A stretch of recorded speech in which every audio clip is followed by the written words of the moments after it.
कुठल्याच गोष्टीला रिॲक्टच करत नव्हती अगं.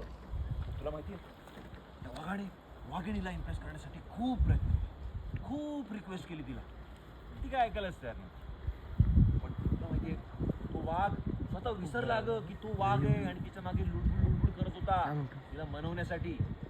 वाघीण काय ऐकतच नाही. मग काय रागाचं पण मग काय वाघाचं पण डोकं फिरलं. तो पण असा कदाचित माझ्यासारखाच होता म्हणजे. आणि मग तो सुद्धा घुसून बसला.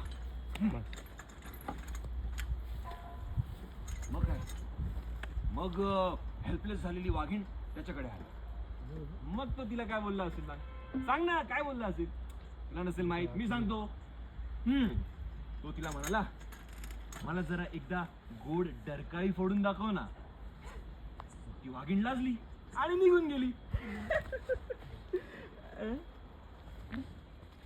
ही पण निघून गेली.